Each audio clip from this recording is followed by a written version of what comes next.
Welcome back to normal baseball. We are 2 months into baseball season. Some teams are good, some teams are bad. Some teams are better than we thought, some teams are worse than we thought. The Angels might trade Shohei Ohtani. Let's talk about it.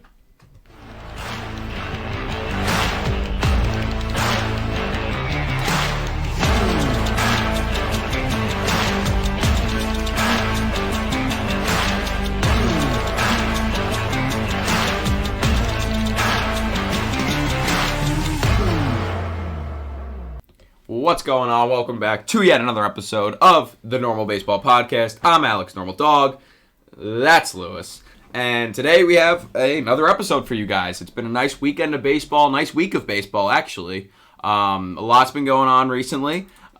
Standings are kind of different than we might have expected. Some teams are hot, some teams are cold. It's been fun so far. We're 2 months into the season, little over 2 months into the season. Some players have surprised us a lot. Others have disappointed us a lot, and we're going to talk about it. So, yes, Lewis, how you feeling? How's the baseball going? Feeling good. Baseball's been going. Baseball's been rolling. It is a circle. It does move. Having a lot of fun watching it. Having a lot of fun being entertained by it, and definitely looking forward to share with everyone what I've been noticing over the past couple of weeks of baseball. Yeah, where do we want to start? There's so many different places we can start. Do you want to start with the good or the bad? I think that we should start with arguably the best news throughout baseball that we've gotten, honestly, since opening day. And I think the only place to start with that is Liam Hendriks. Welcome back, Liam Hendriks. After being diagnosed with a form of cancer about 5 months ago, almost 6 months ago now, he made his 2023 season debut for the Chicago White Sox. Love it. Absolutely loved it. As the marketing strategy went, it was strikeout cancer, which Liam Hendriks, if anyone knows who Liam Hendriks is as a player, on the field, on the mound, as a closer, we knew that Liam Hendriks was going to do that, and I could not be happier to say that he is back with the White Sox. He is back performing. He actually just picked up his first win last night, which was amazing. First win, and not only that, but it was also the first, not only did he get the win, but it was National Cancer Survivors Day. So he got the win on National Cancer Survivor Day. You can't make it up. It's so storybook. It's awesome. Good for Liam Hendriks and happy for Liam Hendriks. This is like the best. Oh, yeah. I'm rooting for him forever now. Totally. Already, I think the world was captivated by Liam Hendriks when you saw him with the Athletics and you listen to him and he has that Australian accent. He has the mishap during the All-Star game last year with his microphone. He could not hear the guys talking to him. So you had quite the interesting interaction hearing him just talk to the ball players, really not talking to the commentators in the All-Star game last year, where he just grabbed the heart and attention of almost every baseball fan. And then when it came out that he was diagnosed with this form of cancer, I think we can confidently say that almost the entire world was behind him and hoping to see him get back on the field. Yeah, it's great. He made a very quick turnaround, and he's already back with the White Sox. It's great. Obviously, he's a reliever, so you would think, maybe not just save, but he got the win. Jake Berger walk-off grand slam is what gave Liam Hendriks the win, which is incredible. Just fun times. The White Sox haven't been great this season, but this was a good feel-good moment for the team, where it feels like there haven't been that many this season so far. So, one more round of applause for Liam Hendriks. Good job. Fucking love Liam Hendriks. Could not appreciate him anymore. Happy for Liam Hendriks. The White Sox actually walked off 2 days in a row. They walked off today, or rather, they walked off on Sunday with a walk-off grand slam from Jake Berger. And then the day before, I don't know if you saw how they walked off. They, a pitch in the 10th inning, hit the umpire. Runner on third. White Sox had a runner on third. Pitch hits the umpire, and the ball goes away.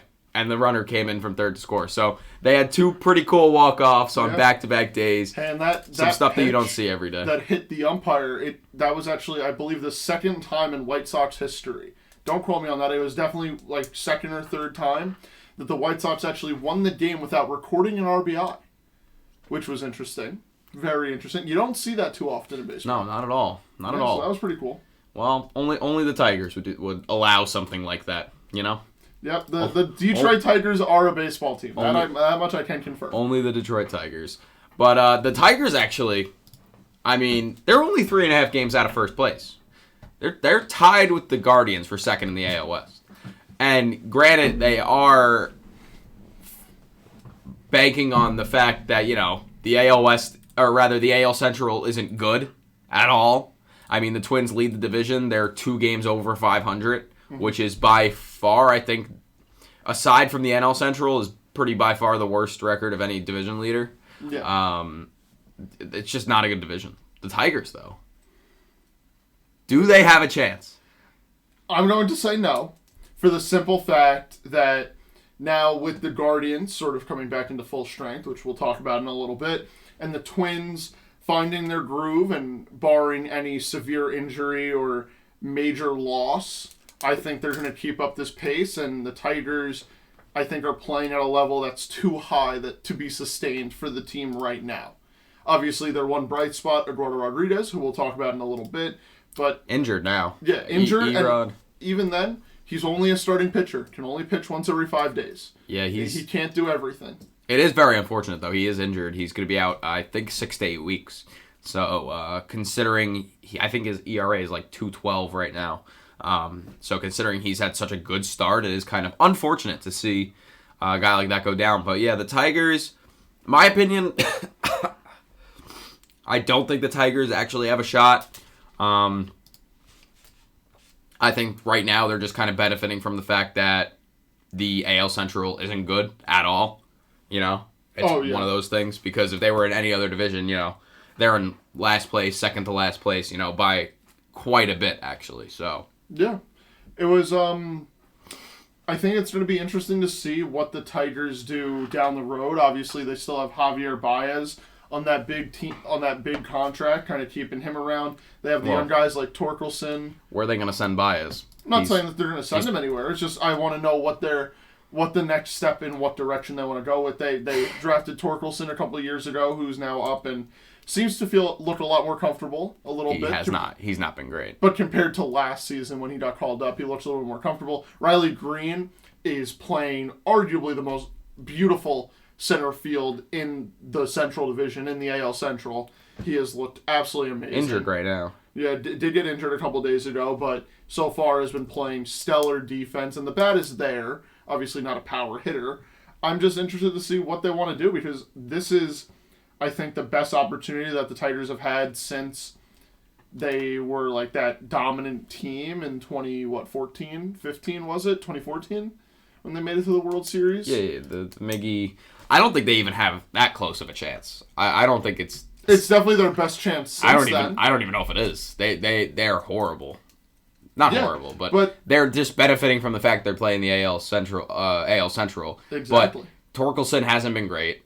I mean, you say he looks more comfortable, but he's still, batting .230. Yeah, which is like not it's good. Not good, but also it's a lot better than what he had going into last season. Javi Baez has done nothing. He did have 2 homers in 2 days. He's done some.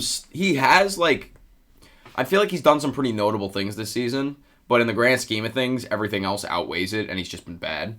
Yeah. Zach McKinstry's been the best player on this team aside from Riley Green. Zach McKinstry, Zach Short, and Riley Green have been the 3 best players on this team. Why does that not surprise me? Hitting wise. But other than that, it's kind of just nothing. Which is why some people said Tigers might sneak in there 3.5 games back. But if you look at their numbers, not good. Their pitching is so much better than their offense, and that's the only reason I think they've even won as many games as they have right now, So I'm not in on the Tigers whatsoever, and I think the people saying that they have a shot aren't looking too far into it. They're just looking at the 3.5 games back in the standings and kind of going based off that, but I don't necessarily think that's what you should go based off. Yeah, I agree, but I will say that a big contributing factor and the reason why I say it's their best chance is they have AJ Hinch at the helm. Yeah, he's a good manager. Hasn't done anything the past 3 years, 2 years. Right, but now they have a window, they have an opening where the Guardians are not being the big bad Guardians that they were last year.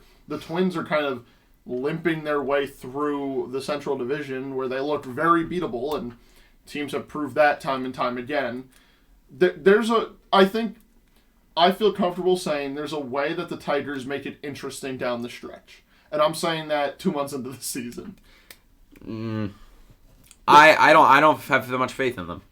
I don't either, but I'm still. They do have a lot of guys injured. To make it fun. To be fair to them, they do have a lot of guys injured. Kerry Carpenter, Riley Green, Austin Meadows, Matt Vierling. A couple of those guys went down earlier than others, and they have a lot of pitchers injured right now. Mm-hmm. Like a lot. But I don't know. I'm not in on the Tigers. I'm just not. I can't get the feel, you know?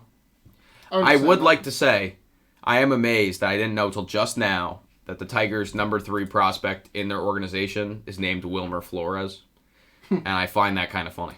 Yeah. I didn't know that. I'm looking at it right now. So can I guess that when you looked at it, you thought that was the same Wilmer Flores? No, really? I'm not an idiot. I don't know. His ETA is 2024. I didn't think it was the 40-year-old Wilmer Flores. Where is he? The Giants right now? I believe so.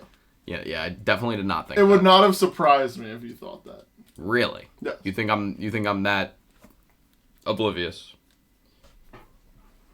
Unbelievable. Unbelievable.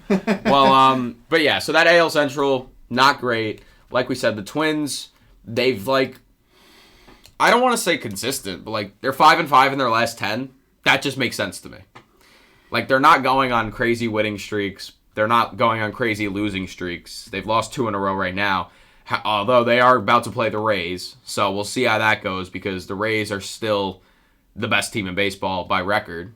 So we'll see how that goes for the Twins. They could fall out of first place. I don't think they could, technically. But by the end of next week, they could fall out of first place. So we'll see what happens. They'll just continue to play. Carlos Correa has not been good whatsoever. Yeah. And I think Correa being as bad as he's been is such a told you so moment from the Giants and the Mets or any other team that was looking at Correa during the offseason because he's simply been just doing nothing. Yeah. To say the very least. Which means that I think we can both say that we know Carlos Correa to be a great baseball player. And seeing the fact that he's batting, just over 200? 207 right now. 207 on the season.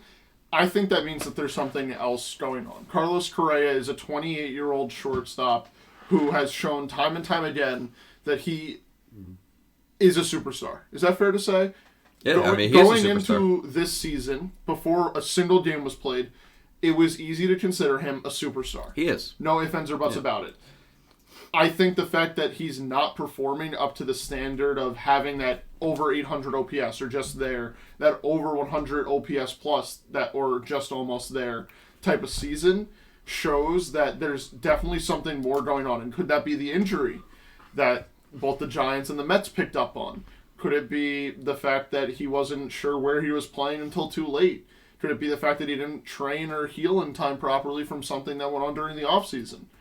There's so many what ifs, and I don't think we're ever going to know. But I do hope that somehow, some way, Carlos Correa turns it around and comes back to that superstar caliber player that we know him to be. Yeah, right now he's out. He's day to day with a heel injury. Mm-hmm. So it's very. If he does wind up going on the IL, it's the most told you so type thing. So is his bad play stemming from this heel injury that we might see him, actually land on the IL for? Maybe. I don't know how long he's been dealing with it, but you don't get a 6-year, $200 million deal for nothing, and I don't think he's just lost that because that's just not a thing. You don't just literally, he's got an 87 WRC+. That's not Carlos Correa. That's not Carlos Correa. Totally not. So I'm looking forward to seeing, if he can get back on track because that player, like I just said, that player didn't leave. He's still that guy. I just think it is. I think it has to be an injury. It has to, right? There's no other reasonable. But how willing are the Twins to admit the defeat of the fact, like, yes, he's injured, but we have to put him on the IL because this is not a good look. But if you're the Twins, you can't just be like, oh, we're not going to put him on the IL just so it doesn't look like we're idiots, you know? Yeah, that doesn't make any sense. And I'm sure Carlos Correa isn't sitting there going, yeah, I'll play injured because you guys don't want to look like fools. Like, if Carlos Correa is not going on the IL just to prove a point that his foot isn't a problem, he's making a big mistake. Because, yes, okay, wow, you're not going on the IL. But you know what? You're batting .207 on the year. So, like, yeah, maybe it wasn't worth it anyway. Yeah. You know? Yeah. I don't know. Well, right now they do have Kyle Farmer playing shortstop, who... Yeah, Correa's day-to-day right now. Yeah, definitely putting up a little bit better numbers. The one thing that I saw, which I don't know if you watched the game today, or should I say Sunday, at the time of this going up, it would have been yesterday. Royce Lewis, who I have spoken about very highly, obviously, when we did our preview for the season. I'm playing third. For the Twins, Royce Lewis is up. He's been DHing, playing a little bit of third base, like you just said. Had a very scary collision at first base yesterday. Hopefully he's okay. No, Everything seems to be okay. He's good. Yeah. It's already him okay. Yeah, it's already been reported okay. But I think Baldelli said that he's fine. Yeah, which I hope will not hinder him getting back into the lineup, because Royce Lewis, although he's only batting .200 on the year, 238, yeah. Yeah, he's looking very promising, both offensively and defensively. Yeah, he's had a good couple past weeks. Mm-hmm. Yeah. So definitely want to see more Royce Lewis. I'm upset that the way that we're seeing it basically is because Carlos Correa is day-to-day and there are other guys that need to step up. Yeah. But hopefully they figure out some way to keep Royce Lewis up in the big leagues when Correa does come back and is healthy again. I must say, the Twins bench, listed on Fangraphs, their bench, very good numbers. Yeah. Ryan Jeffers, Kyle Farmer, Donovan Solano, Kyle Garlick. All really good numbers right now. So, I don't know, maybe consider starting them a little bit more. I don't know. I wish they would. Max Kepler is batting .198. Not bad. And he's playing, a lot. So, I don't know. We'll see. But that's the Twins. The AL Central is abysmal. It always is. Typical. Although, I would say in previous years it hasn't been this bad. I think a lot of people expected the Guardians to, maybe win 100 games again this season, which they're not going to do. Right. But I do still think they have a shot to win the division. I think they still are lowest run scored in all of baseball. Worse than the A's, lowest run scored in all of baseball. So their lineup really just hasn't been doing much. And Tristan McKenzie coming back might be good. Mm-hmm. Why'd you give me that look? Well, I was about to say, why does that not surprise me, but also surprises? Like, it feels like, yeah, obviously, the Guardians are this scrappy little team. They're 28th in runs now, but 30th in home runs. Yeah, well, they're last on home runs. They're so far from a power hitting team. They brought in Josh Bell, and I believe both you and I said that that's the bat that they needed. They needed a power bat from either side of the plate. It was a nice bat, and then the rest of their lineup hasn't really changed. Yeah, the rest of their lineup hasn't changed, and they were kind of banking on repeating success that I think a lot of teams figured out during the offseason. They figured out, don't pitch to Steven Barry Bonds Kwan. He'll put it in play. He'll make you pay. Honestly, the only bat in that lineup that I think scares most pitchers and most opponents is Jose Ramirez. Like, he's the only guy that's proven time and time again that he can do it. He can bang when it matters most type of guy. Everybody else is like, Miles Straw hasn't hit a home run in like over 2 years, I think. Yeah.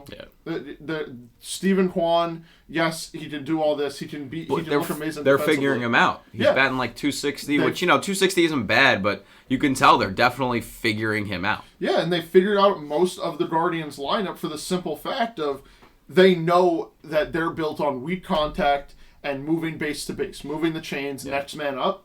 So if you cut the chain, you stop it, you stop the bleeding type of thing, you're cutting off the Guardians' offense. You're cutting off the whole way that their team is run, the whole way that their team is built around. And when you stop that, they don't have an answer. There's no other place for Terry Francona to go and be like, all right, we have Matt Olson here in the 4-hole. Let's try to just hit one over the fence. Like, hey, Matt, get up there. Or we don't have Salvador Perez behind the plate, who could very easily rip a double, or even more realistically, they could have signed JD Martinez. They really could have to just get a bat moving. Don't know if he wanted to go there. Don't know if he wanted to, but I don't know if they could have realistically. I don't think JD every team had an equal opportunity to offer him a contract. Is what I'm offer contract. They might have offered him a contract. I don't know if JD would have went there though. I don't know either, but I'm just saying. They're missing something. Plenty of stuff. Well, and it's upsetting that that the Guardians need to bank on the fact that they have pitchers coming back to make up for wins that their offense could have easily won. I also want to say J-Ram hasn't been playing as good as he should be. He's got a 104 WRC plus. That's low for him. Very low. He's batting 265, which that's not that bad. That's around J-Ram numbers. He either bats 260 or like almost 300. So anywhere in that range is fine. But like his just counting stats haven't really been up where you would expect them to be. Last season he had 126 runs batted in. This year he has 30 through the first 55 games. So it's significantly lower than last year. And but that also accounts to the fact that they're not getting on for him. Just the Guardians lineup hasn't been good. But overall, I think J-Ram isn't playing like himself, and I think we will see that. I almost said we will see that switch flip. I almost said flip switch. We will see that switch flip at some point in the season, but just right now he doesn't seem like vintage J-Ram. If that makes sense, I think that does make sense. And what's crazy to say is that Jose Ramirez is only 30 years old. Yeah, like it feels like we've been watching him for 20 years. He's been such a reliable player and such a staple player in their lineup, and the fact that like you just said that they're banking on him to be classic J-Ram, vintage J-Ram, and he's not really doing all of that and not giving it's obviously not his fault when I say this, but he's not helping give the Guardians opportunities to win as much as he has in the past. Does that make sense? No, it does. His team, like his WAR, is not where it should be if the Guardians wanted to keep winning. He's only at a 1.2 baseball reference WAR, whereas B-WAR. Yeah, whereas over the past couple of years, when the Guardians have been in that mix, in that race, I feel like, especially 2 months into the season, we've seen him accumulate a little bit more WAR. We've seen him accumulate more RBIs, more hits, more stolen bases, and all of those numbers just seem to be down. But I think that's just a result of the team. It's not so much he's lost anything. Yeah, it's definitely not lost anything. Yeah. I don't think so. They are last in RBIs, but how long have we been talking about the AL Central? How bad they are? Way too long. It's been very long. The Royals are also abysmal. I think the Royals are almost just as bad as the Athletics. Almost. They have 6 more wins, but they are just horrible. Yeah, but they do have Bobby Witt Jr. That's true. Trade him. Trade pieces from these teams. Detroit, do we think the Tigers might trade Alex Lang, who's been very good? I don't know. I actually thought about this today. I don't think they would. Detroit might do something that I believe we saw back in 2017 and trade their best pitcher to the Houston Astros. Eduardo Rodriguez to the Astros. It's not a bad trade. It would probably be involving some of the better draft capital, or prospects, I should say, from the Astros, but if the Astros get on their wagon and start moving as they have in recent years, having another solid arm would be quite the pickup for them. They have Erod for 4 or 5 more years. I know. So you'd have to get the very right price. Oh yeah, I'm not saying that it would be cheap, but I'm saying it would cost a lot, and I think Houston has still in their window. They got Altuve back. Yordan is looking like Yordan. Kyle Tucker is still there and being amazing. Christian Javier, their bullpen is picking it up a little bit. Imagine adding Eduardo Rodriguez into that mix come a postseason run. It would not surprise me if the Astros did that. But at the same time, the Astros starting pitchers are 2nd in ERA already. Mm-hmm. 6th in their pitching's already where it needs to be. And who are they going to give up? They're not going to. I don't think they want to give up any of their top prospects because they're all close to hitting the majors and they're all going to be good. I mean, Yainer Diaz he was. I don't know how much they believe in Corey Lee, their catching prospect.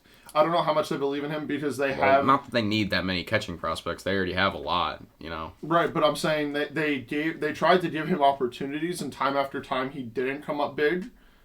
It didn't come up when it mattered, when the team needed it. And I think that's part of being a rookie and not understanding the moment, not knowing how to work yourself through it.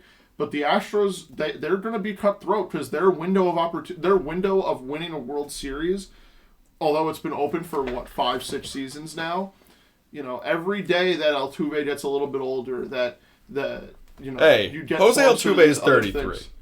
Okay, he's got years. I'm not saying that he doesn't, but I'm saying that do you really think at the age of 39 or 38 they're going to be contending the way that they're contending now, and Altuve will be the Altuve that we've known for years past? I wouldn't be surprised. I wouldn't be surprised, but history shows not, is what I'm saying. Jose Altuve is a dog. They also just spent a shit ton of money on bringing in Jose Abreu, who has been... Jose Abreu has been one of the worst players in baseball. Yeah, which is depressing because he came off of, 3 seasons in a row where he had over a 300 batting average, and now I feel like... He's batting .213 now. Yeah, I feel like he forgot how to play baseball, which is upsetting because... Here, let me check. Negative 1.4 B-WAR on the season. That's crazy. 1.4. Yeah. That's wild. So my apologies. In the last 3 seasons, he's hit over 300 2 times. The only outlier being a 2021 season where he batted .261. Did miss a few games, but definitely missed. Definitely, the Astros wished that they had that bat. The 2022 Jose Abreu in the lineup as compared to the 2023 version that they're getting a .213 batting average out of. Well, especially right now because the Astros, you know, their pitching hasn't been a problem this year. Their pitching has been very good, dare I say, very, very good. It's been their lineup, and, you know, before the season, I don't think anyone was saying, you know, this lineup might be the problem. And it certainly has been the entire season. I mean, Jose Altuve just came back, and, you know, he's already doing Altuve things. He's doing what he does. He's batting .286 right now. He is doing what he does, yes. He's got 2 homers. He had a grand slam at one point, you know. But then you have guys like Bregman who, you know, Bregman's been good, but he hasn't been the Alex Bregman that we know. Yordan Alvarez is definitely the star of this lineup. He's doing Yordan Alvarez things. You know, 15 homers. The batting average is at .278, so .280 pretty much. There's no real blame on there. But yeah, if you had Jose Abreu in that lineup hitting .300, getting on base every single time, you know, just doing his thing, you might be looking at this team a little differently. You know, like that is a spark plug. Maybe more giving more guys opportunities, you know? So, I don't know. I think the Astros are in a weird spot right now because, you know, they're winning as of late. You know, they're 7-3 in their last 10. They're about to play the Blue Jays in Toronto. We'll see how that goes. But they're still 3.5 games back of the Rangers because the Rangers have been so good. Yeah. So if the Astros really want to take control of the AL West once again, they're going to have to beat the Rangers. And I don't know when they play the Rangers next, but that is going to be a very important matchup. Yeah, very important series to watch. Just to not forget about anyone, we also do have to mention that Jeremy Pena and Alex Bregman have gotten off to really slow starts offensively. Jeremy Pena is already at 51 strikeouts on the season to 13 walks, where Alex Bregman, the veteran, obviously one of the better hitters in all of baseball, honestly, when he's on, only has 26 strikeouts, 34 walks. But it feels like every time, especially in the first month of the season, it felt like every time Alex Bregman put a ball in play, it was either a home run or a ground out. Like, there was no in between for him. Luckily, he's figured it out. He's gotten his batting average back up to .251, OPS plus back up to 109, so just above league average. And Jeremy Pena is sitting just above league average and OPS plus at 106, batting average at .257. But his on-base percentage is only at .315. So definitely think that those two guys are the big catalyst. When they click offensively entirely, we'll see the Astros go on more of like that Astros level tear. I'm not too worried about them. Bregman, certainly not worried about him at all. In his last 30 games, he's batting .292 with a .469 slugging. You go to the last 15, he's batting .351. And then the last 7 games, he's batting .435 with almost a .700 slugging. So he's certainly been a lot better as of late, which, the Astros have been winning a lot more as of late. And then you look at Jeremy Pena, last 7 games batting .292, last 30 games batting .264. So he's getting there again. He's in his sophomore season right now. He's coming off the World Series MVP, the ALCS MVP performances. So I think he'll as the season gets on, get more and more into his stride because he started off really bad. But he's certainly getting his numbers back to where he wants them to be. His batting average is around the same as last year, and he's kind of doing the same thing he was doing last year during the regular season. Come playoffs, he might turn into a different beast. So we'll see what happens there. But Bregman's certainly getting back into his stride. And you know what? Altuve being back in this lineup, I feel like is vitally important to this team, and I think it adds a spark plug, and I think that's why the Astros will continue to get better and better as the season goes on. The only thing is, will they be able to keep up with the Texas Rangers? Will the Astros be able to keep up with the Texas Rangers? There's a part of me that wants to say yes, but then there's another part of me that says they actually cannot, for the simple fact of the Rangers are doing this without really what looks like they're trying. Corey Seager is being Corey Seager. Marcus Semien is... Wait, what did you just say? I said it feels... They're doing this without being... What? I said it feels like they're doing this, the Rangers. It feels like they're leading the AL West without really trying. Like, it feels like I expect Corey Seager to do what he's been doing. I've expected Marcus Semien to do what he's been doing. And it's been all their, other guys who have really stepped up. But when you have a team led by 2 of the greatest middle infielders in the game right now, and Marcus Semien and Corey Seager, I'm kind of not shocked in the sense of that this team now in year 2 is competing. Neither am I. I mean, before the season, and this is without Jacob deGrom. DeGrom injured again, but, then you have guys like Nathan Eovaldi stepping up with a 2.42 ERA. It feels like every time he goes out there, he goes anywhere from 6 to 9 innings of no-run baseball. He's just doing the damn thing. John Gray has been really good, 2.51 ERA. Dane Dunning has only started 5 games, but he's got a 2.06 ERA through those 5 games. Andrew Heaney's been holding it down. He's been doing what he has to do. But obviously, the biggest thing with this team is their lineup. Almost every guy in their lineup, without exaggeration, is batting .300. Almost every guy is either above or very close to batting .300. And it is ridiculous. The only guy who really isn't, Adolis Garcia is batting .257. It's like, whoop-de-doo, but he's got 14 home runs. And he plays stellar defense as well. They're first in average, first in on-base percentage, second in OPS, first in runs scored, which, by the way, they lead MLB in run differential by a lot. I believe it's up plus 153, I want to say. Plus 152 run differential. They're just blowing teams out of the water. And it's crazy. I think it's fair to say this is the Bruce Bochy effect.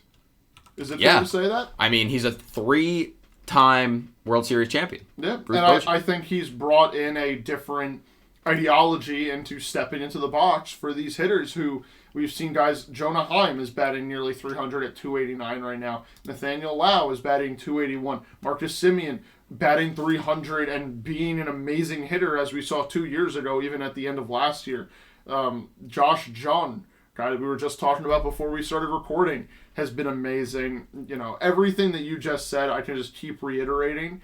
And it's amazing to see that just a managerial change and bringing in a starting pitcher all of a sudden means a couple of starting pitchers means that this team went from, let's see what they do. Let's see if they can contend to, holy shit, watch out for the Texas Rangers. Here they come. Yeah. The Rangers, since the start of May, have scored 10 or more runs in a game 9 times, which is definitely leading baseball. And it's like, it's last year we kind of saw it start to come to fruition. Marcus Semien's got into his groove in the second half of the year. Corey Seager, kind of fell out of his groove in the second half of the year, but overall had a good season. It was kind of just a matter of time. Nathaniel Lowe, insane in the membrane. He hit 300 last year. I don't know why people maybe expected him to do worse. Adolis Garcia is an RBI machine, like an absolute machine. I would expect nothing less. I think Josh Jung, being as good as he's been, has helped them out significantly as well. Josh Jung is arguably this season the best best third baseman in baseball so far. In case you don't know what Josh Jung has been doing, in his second big league season, he's already played more games than the first year, obviously.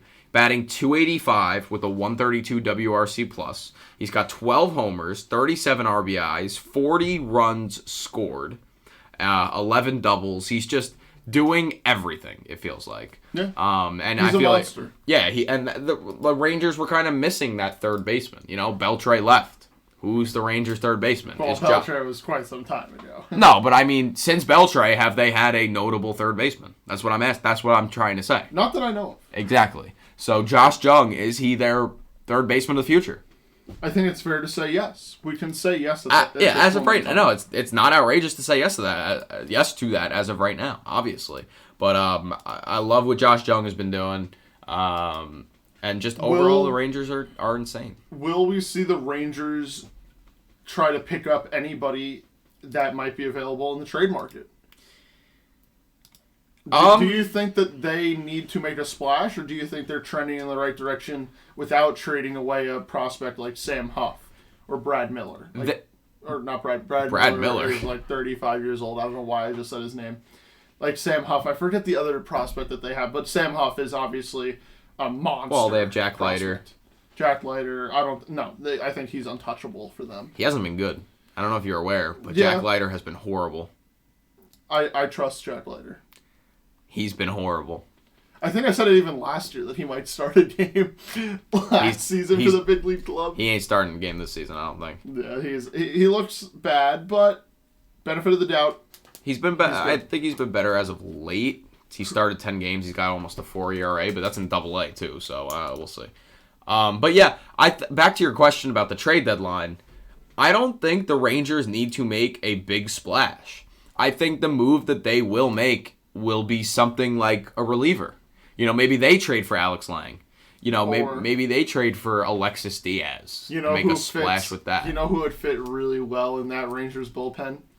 You think about Texas, you think about that heat, and who throws the most heat in the majors that could be traded? Jimmy Butler? Aroldis Chapman.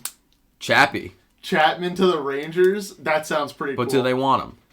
I don't know, but he's looked okay. He's looked like more of Aroldis Chapman than he did in the last couple of years with the Yankees. Yeah, I don't know. I feel like I could see it.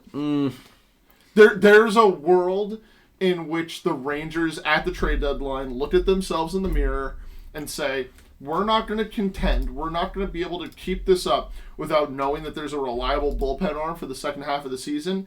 And I think they trade for Aroldis Chapman and burn the hell out of his arm going into the postseason. Just to keep a pace that they are on right now. I'm trying to find like relievers who have been really good. Who are on like bad team. Jake Bird. It's been good, I guess. I mean, I just think they're gonna get like one of those. I don't know if they're gonna get a big name. I think they might get like an under the radar, really good bullpen arm that like a lot of people might not be thinking at the time. Like, wow, that's a really good pickup. But you think the Giants would trade away one of their bullpen arms? Probably not. Really? You don't think like a Tyler Rogers or a Taylor Rogers? I don't think they want. I don't think that the Rangers want Tyler or Taylor Rogers. Really? Not at all. I could see it. Yeah, not at all. I don't think. We'll see. Only time will tell, right? I don't think they want him because they do have a couple guys injured right now. I don't know, but their rotation's been really good as well. I said Evaldi, Perez, Dane Dunning. Perez has been not great recently. John Gray, Andrew Heaney. The Heen Dog. Travis Jankowski. Stony Brook University alumni. Batting .300 this year. Yes, he and he's had some big moments. He's not just like hitting these singles. He has. No home runs, but 6 doubles. Okay. 17 singles. He's got, how many RBIs he got? 11 RBIs. He's got a triple. Travis Jankowski doing the damn thing. He's always on my radar. He has to be. But yeah, that's the Rangers. I mean, realistically, you would say at this point it's the Rangers' division to lose because there are zero signs of them slowing down at any point. Right. So I'm going to say at this point it is the Rangers' division to lose, which is not something I thought I would be saying on June 5th. You know? Thought I would be saying, maybe they're like, 3 or 4 games behind the Astros. I thought the Rangers and the Astros would be in the opposite positions right now. And it's not how we thought. And the Astros could be as good as they want. The Rangers are not slowing down, so we'll see what happens with them. Their expected win-loss is 42-16. So they were expected to win 4 more games than they have right now, which would be tied for the best record in baseball. That would be the best record in baseball by far. So I don't know. I'm all in on the Texas Rangers is what I'm trying to say. I'm putting my chips in. I'm in. I am in on the Texas Rangers. They have been nothing short of exciting. I'm looking forward to heading out. The next major event in all of baseball is going to be the All-Star break. We're going to see where they are by then. We're going to see what teams need what teams feel confident enough going forward, and what teams are leading their divisions comfortably. And I think we could be talking about the Rangers in that sense. I would like to say, the next time the Rangers and the Astros face off is a 4-game series from in Arlington from June 30th to July 3rd. We might need to go to that. Yeah, you're funny. We might need to You're go. hilarious. We might need to drive there. You couldn't pay me enough money to make that drive. That's a lie. You could pay me enough money. Yeah, I know. But you don't have that money that I need. Fair enough. It would cost millions. Quite literally, millions. And emotional support, Fair enough. Being in a car with you that long takes a toll. But yeah, that's the Rangers. That's the AL West. This we have to talk about. The Los Angeles Angels. A highlight of the episode. 31-30.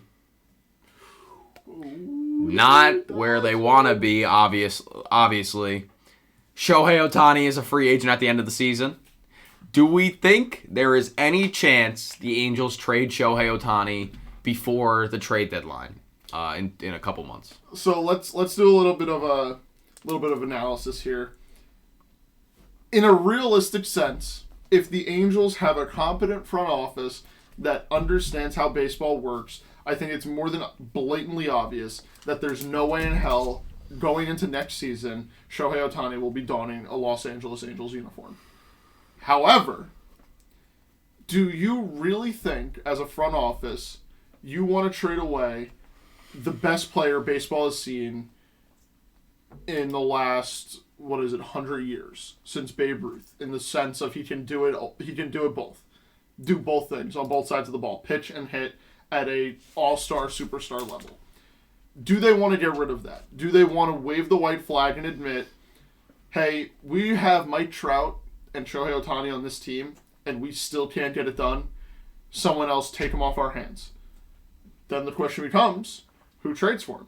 Do the Yankees or the Mets get involved and throw in all their chips into getting basically early access to negotiate with him in free agency? Do the crosstown Dodgers make that big splash that we thought they were lining up for this offseason, actually do it a little bit early?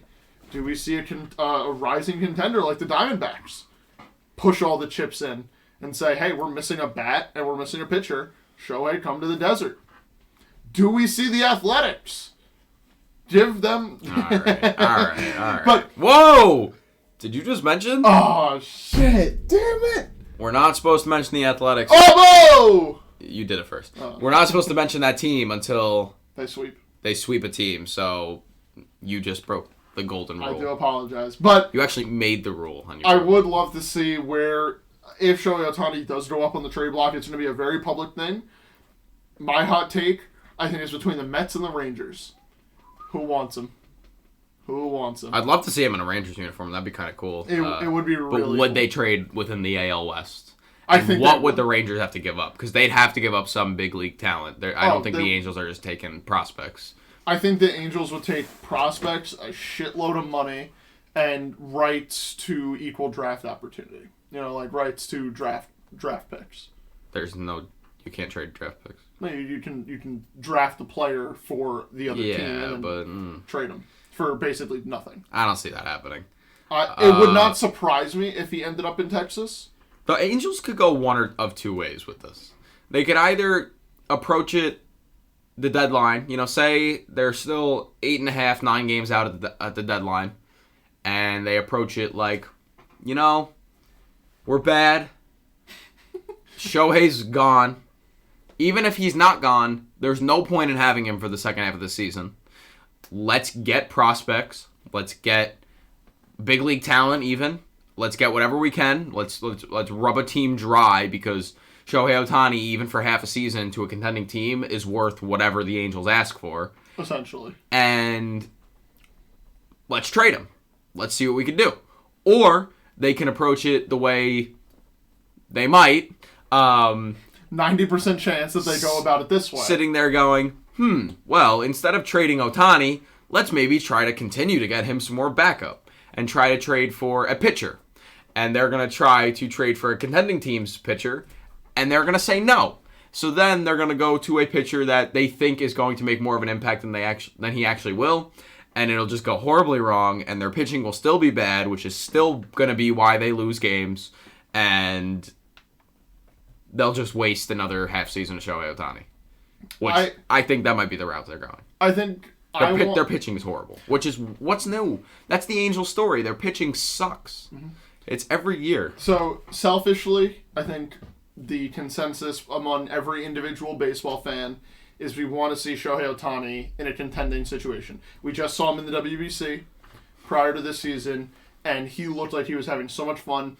That competitive spirit that all the Japanese baseball players who come over to the MLB have was really shown in full display. It showed how passionate Shohei Ohtani was, not just about the game of baseball, but about winning in baseball, which was so much fun to see. And then he goes to the Angels and they're treading water at 500.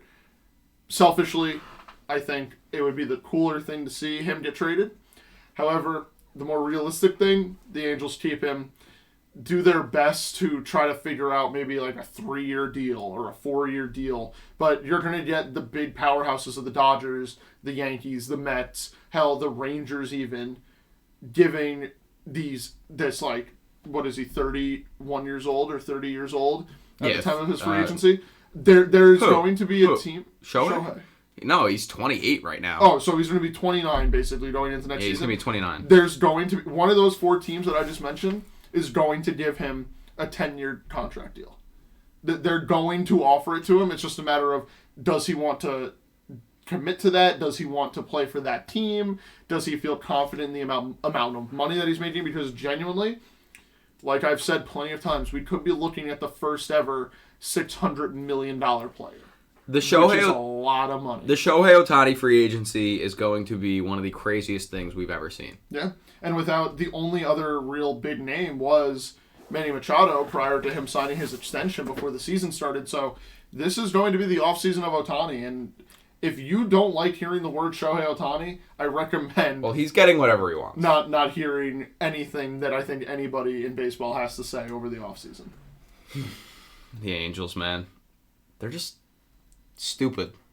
You know who could make a splash for him? The Reds.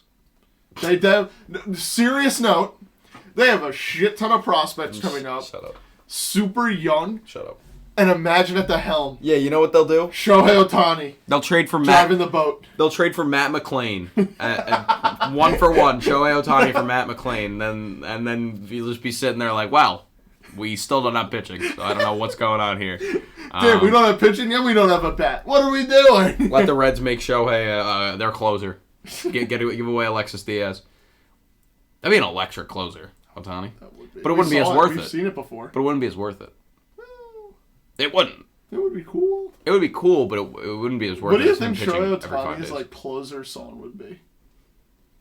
Whatever you want, anything. And I wouldn't make fun of I him. feel like it would be like the most heavy metal, like you can't even understand the words. He could come out to like My Little Pony music of like static, just static, and I would be like, that's electric. Well, it is electricity. He's Shohei Ohtani. Like he's Shohei Ohtani. He puts me at a loss for words. Is really what it is. Yeah, he takes my breath away. He's batting 274 this year. Got 15 homers, 7 steals. He's just doing the damn thing. And he's hot. And he's going to be a Yankee by August. So I'm kidding. What does that trade look like? No. Would you trade? Yankees don't have the balls to trade prospects. So Well, I don't think any team in their right mind would give away some of the prospect talent that is in their system for Shohei Ohtani. I think they don't even then, no balls. Let's just say Volpe was still in the minors. I don't think they would be willing to trade Volpe for, like, I think any organization would say no. They got no balls. Volpe. Sure. Well, it's going to be funny when they do a sign and trade with Ohtani this offseason. That'd be cool. Would you imagine Shohei gets signed and traded? That would be funny. Would you? The Brewers. Let's just take them for example. They're in first place, right? Barely. Barely. And Corbin Burns has looked okay. He has not been the Cy Young contender, this amazing pitcher that everyone has been watching for the past few years. He hasn't been that, but he's been good. If you were the GM of the Brewers, would you talk about a trade centered around Corbin Burns maybe for Shohei Ohtani? No. No? Angels wouldn't accept. Really? Burns doesn't have enough years left. I think they want long term. Well, he's a free agent after the 2025 season. Yeah, they want a couple more years. I think they want more.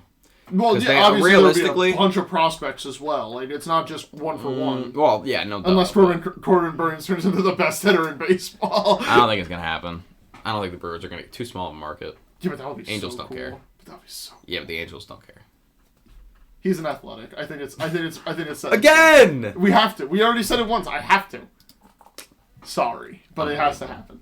He's going to the Bay. Why is Luis Arias batting .392? That's ridiculous. You know why? Because he's really good. Do you want to talk about the David versus Goliath matchup that we're about to see in the NL East? Yeah, let's go to the NL because I was gonna say let's talk about the AL East really quick. How long have we been recording? We're 51 minutes in right now, but that's fine. I don't care. I don't care. I want to talk about the AL East, but you know what? I'm sitting here. NL East. No, I want to talk about the AL East, but I'm sitting here looking at the league leaders for batting average, and Luis Arias is 61 points ahead of the second place Freddie Freeman in batting average, and I am baffled. So I want to talk about that now. Luis Arias, good for you. Give it a round of applause for Luis Arias. 392 batting average. Do we see the first 400 batting average season? No. You don't think he can keep it up? Nope. Do you think he'll bat above 360? Yes. I think 380. No. 370. No. I genuinely think it's 360. I think that's the number that he ends at. I say he ends at 420. Dude, if would that break Ted Williams' record? I have no idea. I'm checking. He's been a machine, and you know what? Not only has Luis Arias been a machine. Oh my god, it would shatter his record. Not only has Luis Arias been a machine, but the Miami Marlins have put together a very good season so far. They're 4 games above 500 at 32-28. They're second in the division. They're only 3.5 games behind the first place Braves. And they've looked good. The boys down south. The boys down always south. Ride with the boys down south. It's law. It's law number 1. Oh God, the whole shelf's about to go falling down. Yeah, that's I'm having visions right now. Always ride with the boys down south. The Marlins have been very, very good. Even with Sandy Alcantara, or Alcantara, however you want to say it, he has not been Cy Young Sandy at all this season. But they're making their way. All their starters are kind of holding it down. Yuri Perez, the young Yuri Perez, 2.25 ERA through 5 starts, not bad. I will fix that. And their bullpen has been very, very good. Their bullpen's been very solid as well. So, boys down south, Miami Marlins, Jorge Soler, 17 home runs, Luis Arias, 392 batting average. The Marlins win the NL West this year. That would be interesting. Marlins winning the NL West would be crazy. You think I'm joking? I'm serious. Okay. The Marlins will win the NL West. And think about it. They're doing their most recent win streak and all their success so far has been with a absent Jazz Chisholm, who, in the short amount of games that we've seen him play, only appearing in 39 games so far this season, currently on the IL with, I believe, a toe injury. Jazz. We haven't seen him be the superstar that he has been talked about and who has been praised to be. So doing all of this without the star of Jazz Chisholm and getting this amazing performance. Turf toe? I think so. So random. Yeah, so random. Anyway, go on. But getting the amazing performances out of Luis Arias, who just won a batting title in the American League, and now looks to be doing it in the National League, doing it with Jorge Soler, just, 2 years now removed from arguably the coldest home run in World Series history. Like, they're doing the damn thing, and they're doing it pretty well and having a lot of fun. Gene Segura has had... I don't think I've seen... One of the worst seasons. One moment where I've seen a player smiling and being as bad as Gene Segura. Like, he's having way too much fun for how his numbers are. You know what I mean? Bless you. Thank you. Yeah, Gene Segura's been bad. That's why I'm excited for Jazz Chisholm to come back, because I think once Jazz Chisholm comes back, Gene doesn't play as much, which I think he needs. Segura's a third baseman. Yes, but you move Joey Wendell's, you move him from short, and then, or rather, you can make moves once Jazz comes back. You know what I mean? Yeah. I don't know. I keep forgetting that Jazz is not an infielder anymore. Because I was going to say you can move the infield around. But Gene Segura, they should probably have him stop playing as much. No. They should. I have way too much fun. You know what the ideal Marlins lineup for me is? Let's hear it. Luis Arias, Jorge Soler. Okay. This is without Jazz Chisholm. Brian De La Cruz, Jesus Sanchez, Garrett Cooper. Okay. Joey Wendell at third. I don't care who's catching. John Birdie at short. And then Jazz in center. It's with Jazz. All of a sudden, it's with Jazz.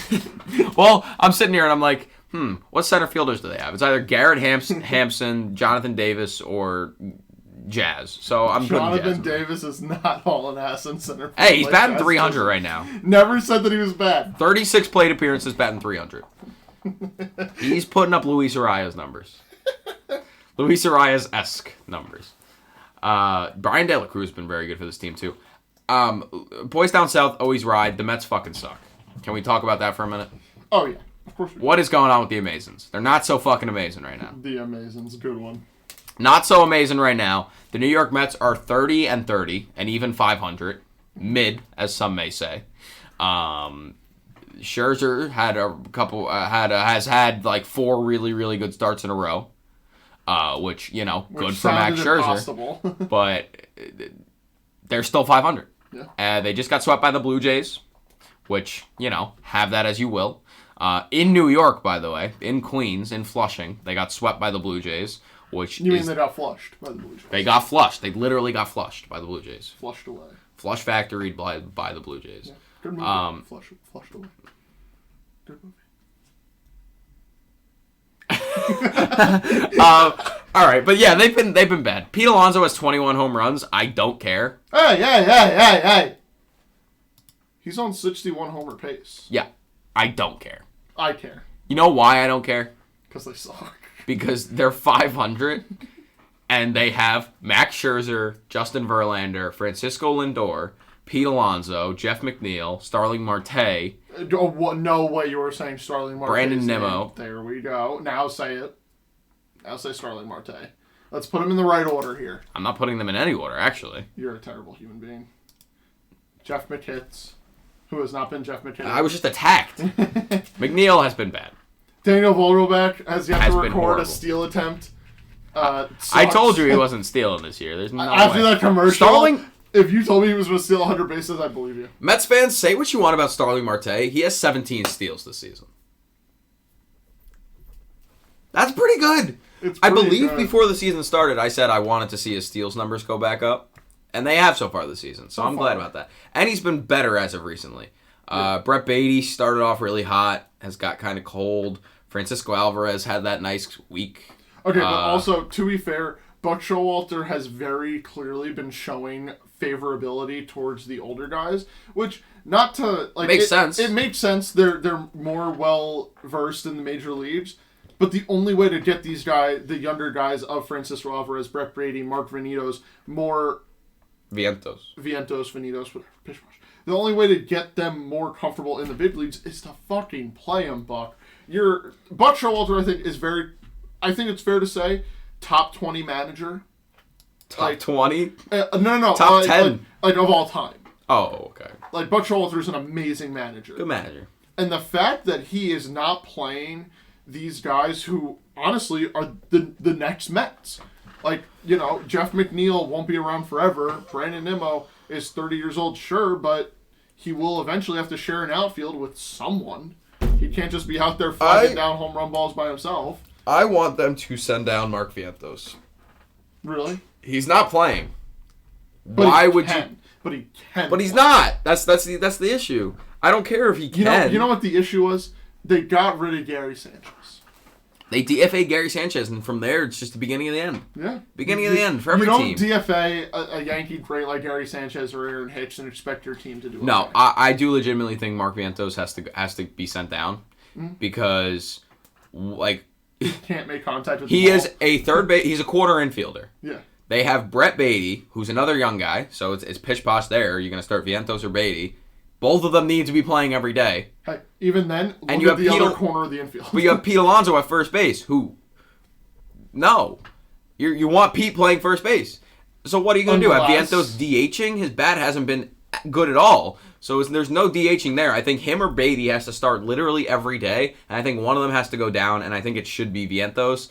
I think Vientos might go down when Narvaez comes back. I think they might roll with 3 catchers. That seems like a very Mets thing to do. We'll see. You know that they would not start Francisco Alvarez or Tomas Nido. They would start Omar Narvaez again. Right, which is then that becomes another issue. It's like, what are we doing here? So I don't know. It's the whole thing with the Mets. I mean, I think whatever prospects are stuck in AAA by the trade deadline is going to be who the Mets shop around. Mark Venitos will be one of them, I believe. I'm in agreement with you that he will eventually get set down. Ronnie Mauricio, who just had a scare Sunday night, he was playing a AAA game. There was a report that he definitely got his arm hurt. They're not sure if it's broken or not. Hopefully not, because Ronnie Mauricio has been torching AAA so far this season. Definitely think those 2 guys are going to get chopped around.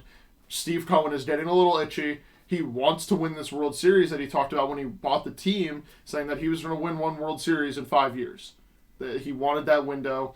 And right now, with how bad the team is performing, they desperately need a massive shakeup. Whether that be getting rid of Daniel Vogel back. Maybe, call me crazy for this one, sit Lindor for a game. Like, take him out of the lineup because he has been next to nothing. The Frank. What? The Frank. The feeble Frank move, yes. The second most popular Frank that involves the Mets. Frankie Lindor. Yeah. The second most popular. Yes, I agree with you. It took you a minute to realize. Yeah, I was like, oh shit, okay. He's batting .212 on the year, or like .213. Yeah. He has not been the Francisco Lindor that everyone knows and loves. Yes, he's smiling all the time, and yes, he looks like he's having fun. How much fun is he realistically having striking out? Like, it feels like every other at-bat. Yeah. And every time he puts the ball in play, there was even a play, I want to say it was like last week, where he genuinely had the chance to beat out an infield hit, and he walked to first base. Like, that is like so... If there was one way to describe the Mets season, that's how I describe it. Looks hopeful, looks like something can come out of this.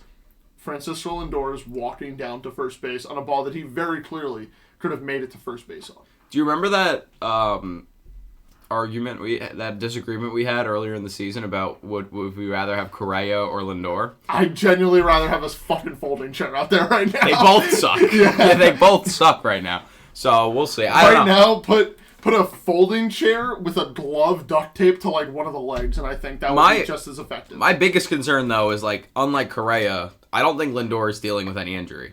So he's just enough. He's in I think it's safe to say worst slump of his career.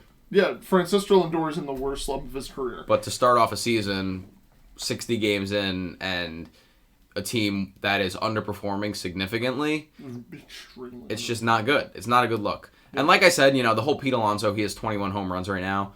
I said I didn't care. Obviously, I care somewhat, but it's not like... Yes, you do. But it's not like he's got 21 home runs, but how much does that mean when he's also batting .230 and the Mets aren't winning ball games? Oh, it doesn't mean absolutely. It doesn't mean shit. Like... hitting a solo home run isn't.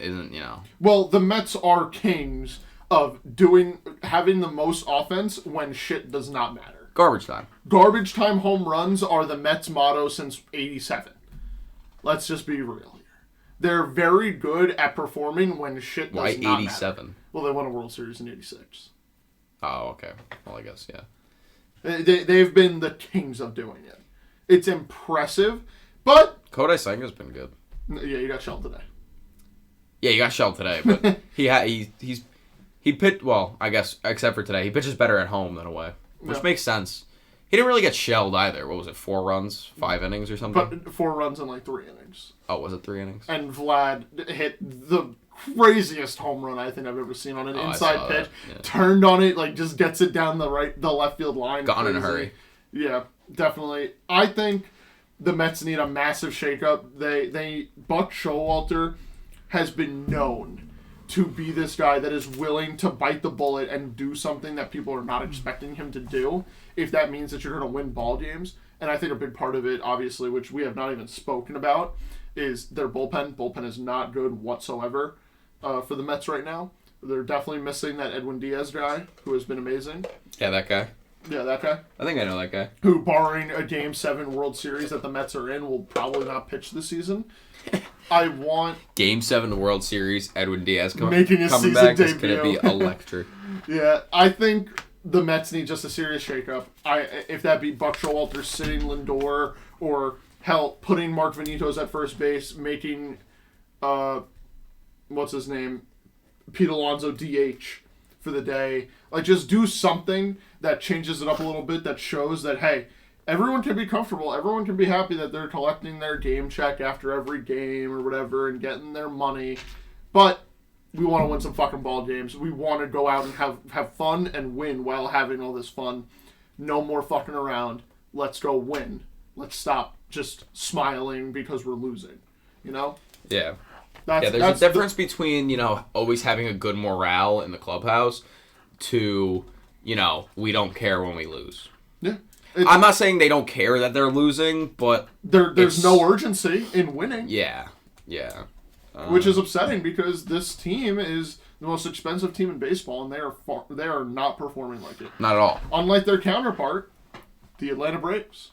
Atlanta Braves have been good. The Atlanta Braves have been amazing. They have a bunch of guys on team-friendly contracts, of course. And I think it's fair to say that Acuna might be the front-runner for MVP right now. Oh, yeah. He has been nothing short of spectacular on both sides of the ball. He looks very, very comfortable in right field. He looks like he's having just a lot of fun. Looks like he's doing it all. 26 stolen bases already on the year, too. I think your prediction of a 30-30 season might get blown out of the water. Yeah, I think it will. And I'm glad. 30-60. 30-60 is very possible at this point. It's so doable. He's almost at 30 steals already. We're 2 months into the season. Give him a couple of games where he has 3 walks on a bad catcher. He's off. He's off to the races, baby. Yeah, Acuna has just been... I love that there were so many people that doubted him before this season. Yeah, disrespect. So many people saying, he doesn't have it anymore. The injury killed him. Last season he wasn't... The injury killed him. Well, injury ruined his career, stuff like that. I'm glad that he's just come out and said, fuck you to everyone and just absolutely raked. He's been a big part of the Braves' success. Obviously, a lot of the guys have been a big part of the Braves' success because they've just been an incredible ball club all around.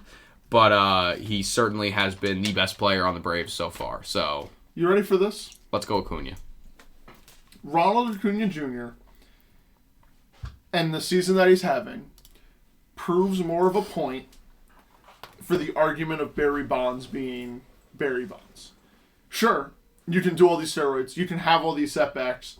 You don't forget how to hit a baseball. You know? Barry Bonds, if he did steroids or not, I don't care. Put him in the Hall of Fame. He's arguably the greatest player of all time. Because he did steroids, did that mean that his bat got wider? No. Just because Acuna was injured, does that mean that he completely forgot how to play the game that is his livelihood, his living, the only way that he gets out of bed and the reason why he wants to go out and compete? No. Acuna is proving everybody wrong in the best way possible. And that could not make me more happy for him. I am not sure at all if I agree with the comparison of Ronald Acuna Jr. to Barry Bonds. It's proof that one thing does not define how good a player can be content of the baseball. Yeah, but maybe I've said it. I'm not going back. Don't make me say the O word again. Maybe compare to a guy who was also injured rather than a guy who, took steroids. You don't know if he did. Right. To a guy who... Okay, well, if he didn't, your argument is completely... I said possibly. Completely pointless, then. Okay, to compare to a guy who possibly took steroids makes absolutely no sense, in my opinion. It'd be different if you said, he's like... I don't know, who's been through a major injury? Mike Trout. Mike Trout, broke his neck. Whatever, something like that. They said he might never play baseball again. And you know what? He's still Mike Trout. So, Justin Verlander. Had Tommy John. Twice now? Yeah, I don't even know. But yeah, he missed a whole season from Tommy John. You told me that he had it 3 times. I'd believe. Came back and won a Cy Young. So MVP too? Was that the year that he won MVP? What are you talking about? What? I'm talking about last year when he came back. Oh, last year. And won a Cy Young after missing a whole season. Yeah. But yeah, no, he's been great. Let's just say it at the same time here. Let's go Acuna. No other way to say it. Let's go Ronald Acuna. We said it in unison. That's true. We did. Clap it up for Ronald Acuna Jr. He's second in the league in steals right now, just behind, how do you say his name? Urestri Ruiz, who has 28, Acuna at 26. He's been incredible. And rounding out the top 3, Wander Franco at 21.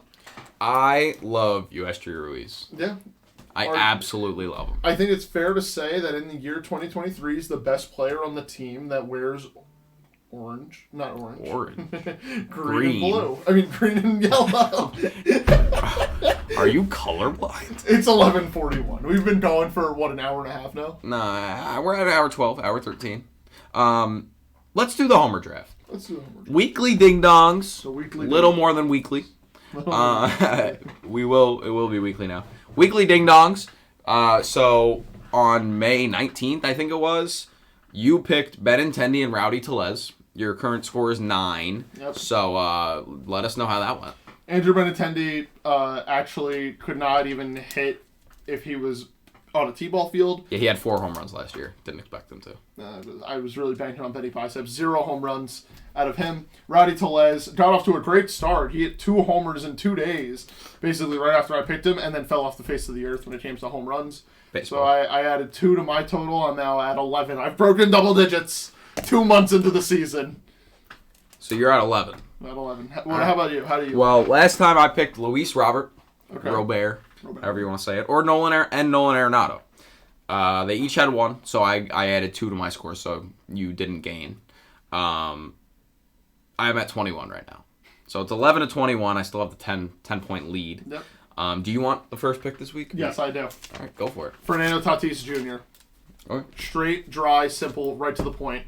Nando, I need 10 home runs in 10 days out of you, buddy. 10 home runs. Wild. All right, Nando, I'm going to take...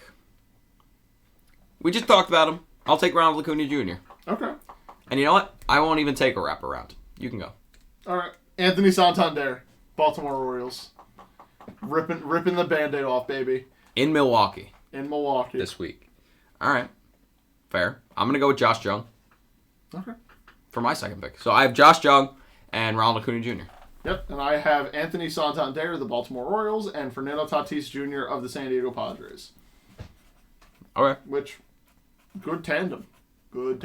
Well, you're confident in your picks this week? I'm very confident. I'm excited to see. It's going to be interesting because this is the first time in Homer Draft history where we're going to see one of our players get traded. Tatis will be a Baltimore Oriole. What are you by talking the end of about? this week. I'm tired, man. Man's babbling. I'm babbling. Who was your AL pick? Anthony Santander? Anthony Santander. Baby. But I have a genuine question. Have you felt confident in your picks the other weekly ding-dongs this week? Absolutely. Not as confident as I feel right now. How do I know you're not just saying that?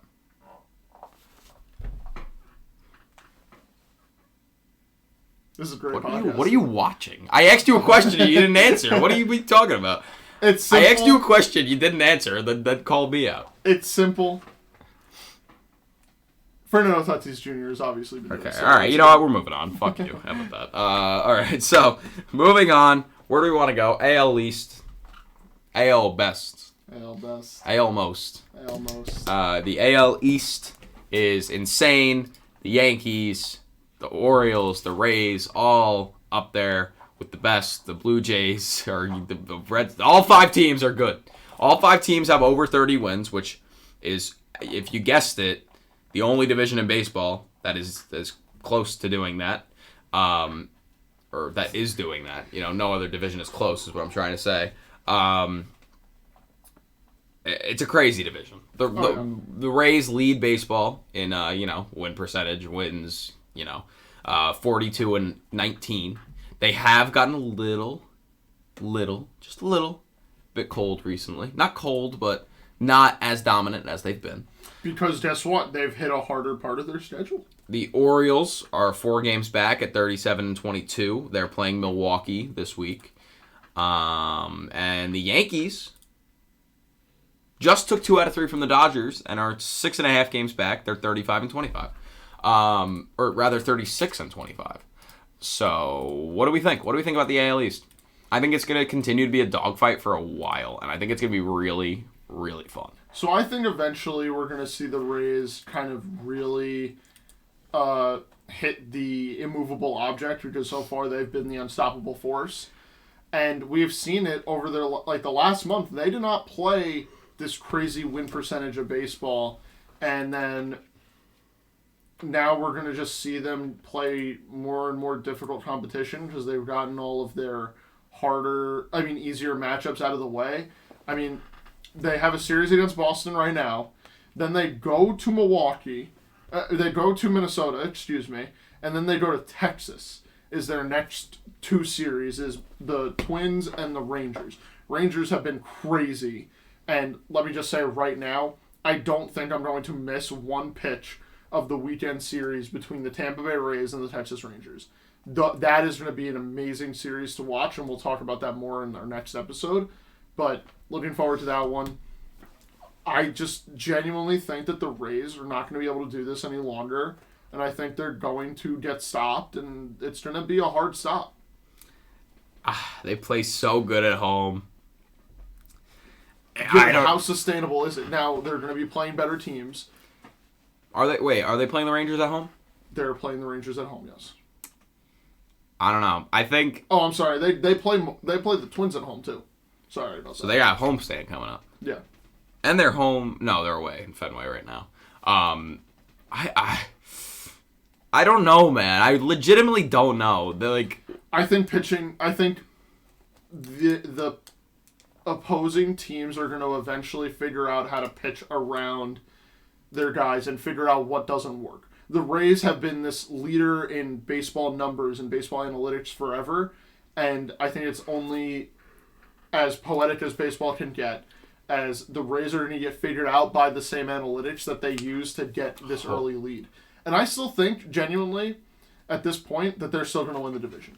I think they've built up enough of a lead, barring a complete and utter collapse out of the Rays and stellar play from either the Yankees or the Blue Jays or the Orioles. The Orioles are only 4 games back. Yeah, I'm saying barring a major collapse, I think we still just we talk about the Rays being 2023 AL East champions. Interesting. I mean, it's hard to argue against. Their bullpen's not been good, which is the opposite of what you think the Rays would be. Mm-hmm.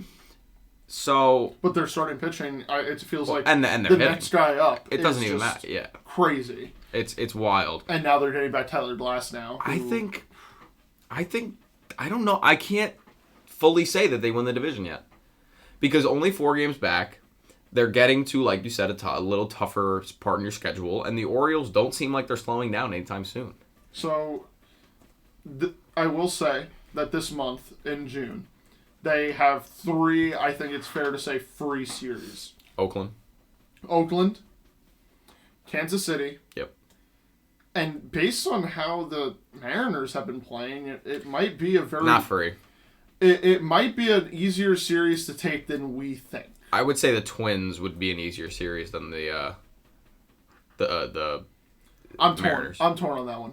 They also play the Diamondbacks, though. That'll be fun to watch. Snakes. I think that the Rangers series, Rangers-Rays, is going to be probably the best series of the year as far as matchup goes. Mm-hmm. I mean, they are 1 and 2 in pretty much every hitting category in baseball. Yeah. So I hope DeGrom can pitch one of those games. That would be fun. As of right now, it's not lined up that way. So I know. I'm saying that I hope that somehow it does line up that way. Yeah, right now it's lined up. As if the rotations stay the same, they would face Heaney, Evaldi, and Martin Perez. That is that's next Friday, Saturday, Sunday. So I'm very excited for that series. Yeah. We'll see what happens. So they play the Rangers, the Padres, the Orioles for a 2-game set for some reason, and the Diamondbacks, which. Those are, I think, going to be those, like, any team that Tampa's playing this month feels like a very, like, top team in baseball, or at least should be a top team in baseball. So, let's see what they do this month. See what they can do. Let's see what they come But out. I feel like we said the same thing last month. But if we said the same thing going into May. This month, they could finish with a negative record, like, for the month. They could. I feel like we said the same thing going into May. I don't think I was saying that.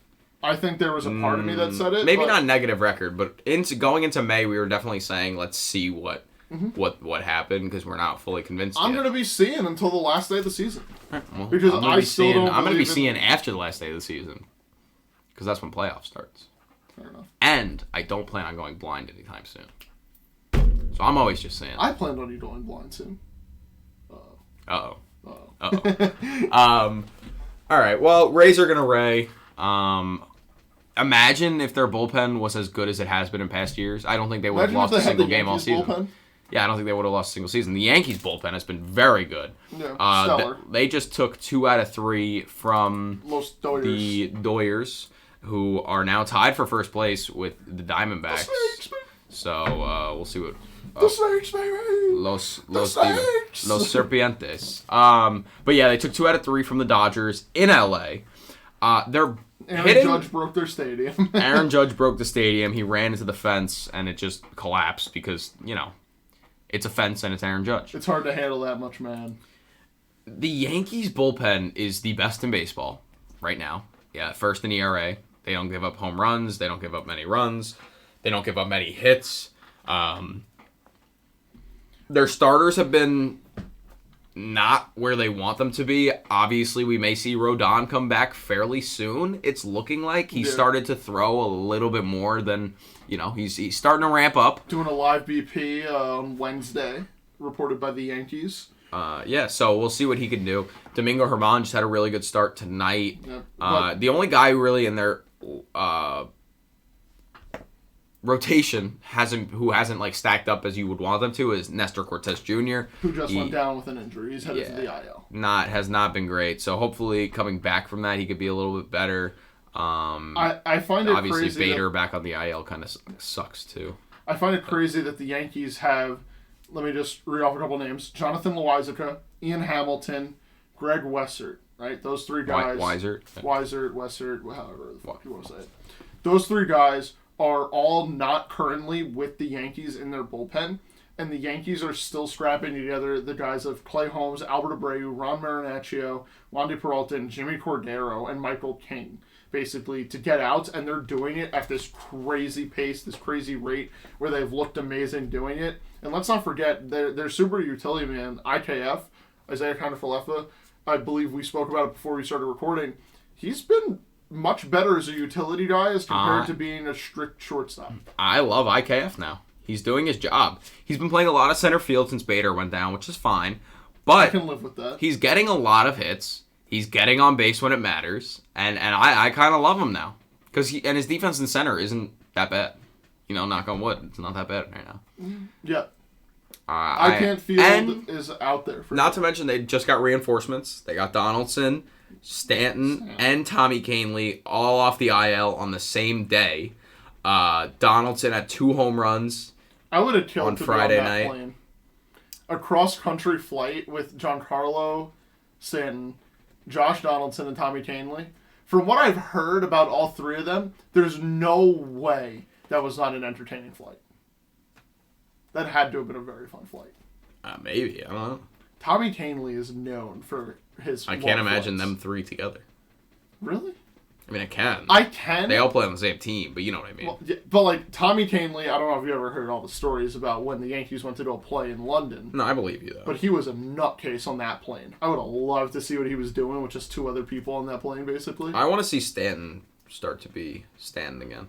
Yeah. I believe Aaron Boone said that he's only going to be a DH for the next couple weeks. He's basically rehabbing in the major leagues. He only played, I think it was 1 or 2. Literally 1 game, I think. Rehab, 1 game. He's basically going to rehab as strictly a DH, and if push comes to shove and they need a third outfielder, I think they trot him out in left field.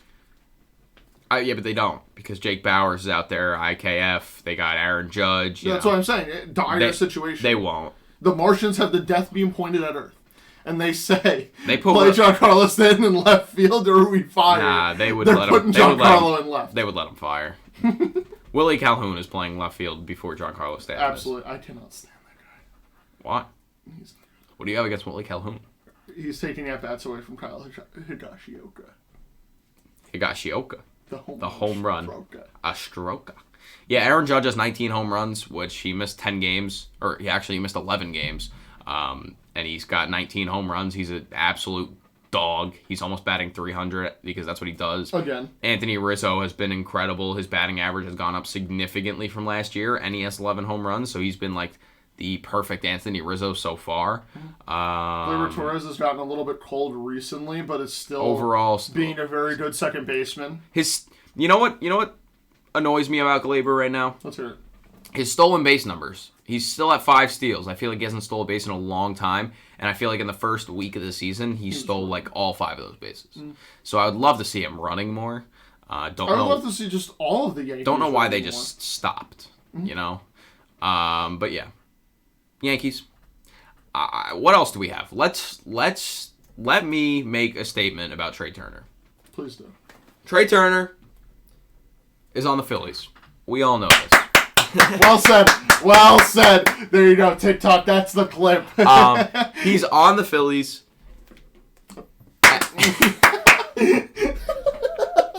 Stop saying it. Trey Turner, Phillies shortstop. How does he know? How does he do it? Obviously signs this mega 11-year deal, 10-year deal with the Phillies this offseason, and he's been playing not great at all this season so far. I think he's batting like 250, 245, which is not what they 230. want. 237. 230, so it went down in the last couple of days then. He's not hitting home runs. He's not doesn't have RBIs. He's not hitting home run when we're not in attendance. Exactly, which we have not been in attendance that often. Sorry, Phillies fans. But yeah, so he's not been great. I just would like to make it evident that he's on a new team on an 11-year contract. There are some Phillies fans already saying to get rid of him. Are you ridiculous? Are you stupid? He's Trey Turner. I still believe he is one of the best shortstops in baseball. He will be hitting 300 by the time the season ends.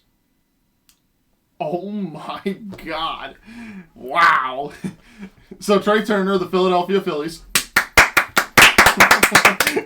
apparently will be hitting 300. That's all I want to say. I just want to get off my chest. Now I want to talk about the NL West. I'm sorry, but you're crazy for saying that. I want to end off on the NL West.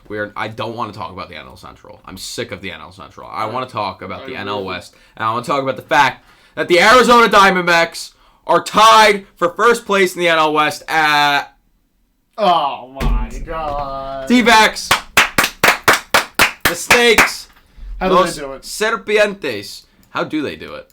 You know why? Because they're really fucking good at baseball. They are. And barring Miguel Castro ever stepping on the mound again for them, they would have beaten the Braves on Sunday. Yeah. They would have been a first. But the Diamondbacks, 35-25, share the same record as the Dodgers going into Monday. They have surprised a lot of people. The Padres are horrible, but the Diamondbacks are good. Corbin Carroll's been amazing. Lourdes Gurriel Jr. has been amazing. Merrill Kelly has been amazing. Zach Gallen's been a dog. Cy Young potential for Zach Gallen. Is that fair to say? As of right now, I think it's a fair assessment to say that Zach Gallen has slotted himself right in the middle of the Cy Young race. Yeah, why not? I agree. But yeah, they've had a lot of good going on this season. Obviously, their lineup is one of the best in baseball, and it has continued to be. So, I don't know. I just want to talk about the NL West. What do you want to say about the NL West? I want to say that the Padres need to pick it up. The Padres need to figure it out because it would be a lot more entertaining if we saw the Dodgers take it. Like, the Dodgers very clearly in the offseason showed that they were taking a back seat. They were going to relax this year because next offseason was their time to rebuild a fully operational, like, powerhouse team that was centered around Shohei Ohtani, which is obviously the guy that they want to target. And the fact that they're still up there, while the Padres, who spent all this money, who got all these guys, got Fernando Tatis Jr. back, and cannot seem to figure out a way to get over 500, is annoying. I want the Padres to figure it out because the battle between the Padres and the Diamondbacks is exactly what baseball needs right now. I'm tired of seeing the Dodgers every year just at the top of the NL West when they're not even trying that hard to compete and contend. They are still winning baseball games, and they're still sitting atop of the NL West. Well, they're definitely trying hard to compete and contend. Well, okay, but I'm saying they're not spending the money and, like, bringing in all the guys that they could have to really, like... Saving for Shohei. Yeah, they're saving for Shohei for next season, which makes sense. I cannot blame any team in baseball for doing that. The Rays are doing it, but they're winning at a historical pace. Good for them. But the Dodgers, they like, it was so blatantly clear since they ended last season when Josh Hader struck out Freddie Freeman to end their season. It was so blatantly obvious that they were going to save this season to spend on Shohei next offseason. And they're still up there. I want the Diamondbacks to kick them down. It makes and so let much the Padres climb up. But when you look at their roster, like looking back now, yeah, it does kind of make sense. I mean, JD Martinez has turned into just doubles Martinez again. I mean, not just doubles. That's the thing. He's got, 12 homers this season? Something like that. He's been great. He's been really good, batting like 270-something with 12 homers. I'm pretty sure he leads the league in, it's like OPS, or he leads the league in slugging. Yeah, he's just hitting the ball. Yeah, he is putting that giant wood thing right there, baby. He is making contact, and that ball goes. I wanted to say, what do you think is a bigger storyline? The Diamondbacks being tied for first place, or the Padres being 7.5 games back at the beginning of June? Which is the bigger storyline? From a media standpoint, it's very clear that the Padres. You know, the Padres will get 1 million clicks because everybody who even knows anything about baseball knows that the Padres were supposed to be the team to watch. However, the Snakes, being this young gun team that's just next man up, will get the hit. Corbin Carroll is being amazing. Lourdes Gurriel Jr., the catcher Gabriel guy that I don't know how to say. Moreno. Zach Gallen. Like, they're Andrew Chase. Just call him Gmo. Gmo sounds offensive. GMO certified. Like, the Diamondbacks are the more entertaining thing, but obviously the Padres will always get more clicks and more interactions and all that. So I'm just going to say San Diego Padres 5 times. San Diego Padres. I think they are the bigger storyline. San Diego Padres. Because they were more expected to do good. Whereas the Diamondbacks, we were saying, they will be probably a sneaky good team.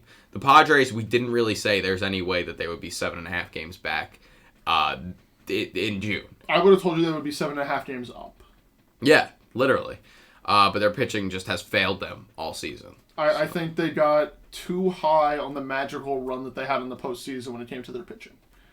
Especially their bullpen. They are definitely... hey, Padres, I know of this fireballing reliever down in Kansas City that would love to take a plane ride to SoCal. Go trade for... Aroldis Chapman, thank you. I don't know why I almost said Aledmys Diaz. That is not... Aledmys Diaz. That is not a Rockies reliever. legend. Rockies. Giants legend. Giants. That is New York Giants legend. Okay. I'm tired. Can we fucking wrap All this right. up? Well, we are going to wrap this up right here. We thank you guys for listening, watching, viewing, subscribing. If you made it through this whole episode, how the hell did you do it? I applaud you. That means you gotta share with your friends, and you must have enjoyed it. Let us know what you think the Angels are going to do with Shohei Ohtani. I think that was a very big highlight of this episode. Yeah, let us know what you think the Angels are going to do with Shohei, and we will see you guys in the next one, which we might, nothing official, we might start doing this a lot more often. We'll see. We'll see how it works out once we start, if we do start, so we'll see what happens. We got to get on the correct schedules here. Yeah, we'll see what happens, but we will see you guys next time. A peace.